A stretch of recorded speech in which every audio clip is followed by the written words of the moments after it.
১ ঘন্টার বেশি হয়ে গেছে বন্ধুর বাসায় বসে আছি। খালাম্মা জানে এমনি এসেছি, কিন্তু আমার এখানে আসার কারণ অন্য। আমি এসেছি খাওয়ার লোভে। আজ ২ দিন হলো পেটে পানি আর বাড়িতে থাকা ছিটানো মুড়ি ছাড়া কিছুই পড়েনি। হাতে কিছু খুচরো টাকা আছে যা দিয়ে খাবার কেনা যায় না এই বাজারে।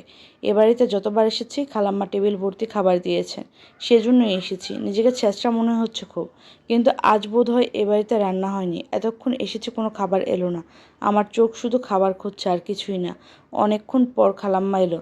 তোমাকে ১ কাপ চা দিব? তুমি তো চা খুব পছন্দ করো। মুখ শুকিয়ে গেল আমার। চা? আজও তাহলে পেটে ভাত যাবে না আমার? মনে মনে যাই বলি, মুখে শুকনো হাসি টেনে বললাম, না খালাম্মা, দুপুরবেলা আর চা খাবো না। অনেকক্ষণ এসেছি, এখন যাই। খালাম্মা আর কিছু বলল না। আমি বের হয়ে এলাম। পেট মোচড় দিয়ে ব্যথা উঠেছে, ক্ষুধার ব্যথা।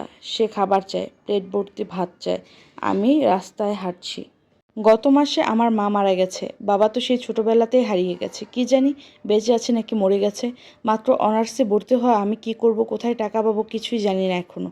আম্মার কবর হওয়ার পরপরই চাচা, ফুপু, মামা, খালা সবাই নিখোঁজ হয়ে গেছে। একদিন বিকেলে শুধু চাচা এসে আস্তে করে বলে গেলেন, তোর মায়ের কবর আর কুলখানি করতে তোর চাচার ১,০০০ টাকা খরচ হয়েছে।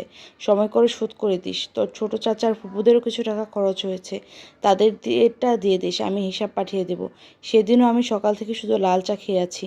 খুব বলতে ইচ্ছে হচ্ছিল, চাচি আমাকে ভাত খাওয়াতে পারবেন ১ প্লেট? কিন্তু বলতে পারিনি। কেমন আছি, কী খাচ্ছি জিজ্ঞেস না করে যিনি টাকা ফেরত চাচ্ছেন তার কাছে ভাত চাইব কীভাবে? শুধু মাথা নেড়ে বললাম, ঠিক আছে চাচি। এই ১ মাস আম্মুর ব্যাগে বিছানার তোশকের নিচে আমার মাটির ব্যাংকে যা ছিল তাই দিয়ে যা হোক একটা কিছু বাজার করে নিজেই রান্না করে খেয়েছি।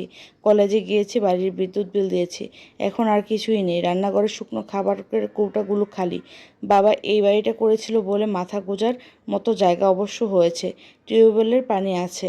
আহ, পেটটা আমার মোচড় দিয়ে উঠল। প্রচণ্ড ক্ষুধা লেগেছে। চোখ ঝাপসা হয়ে আসছে। দুপুরের কড়া রোদে আমি হাঁটছি। বাড়ি পৌঁছাতে হবে। জানি না কি আছে সামনে। পড়াটা কি চালিয়ে যেতে পারবো?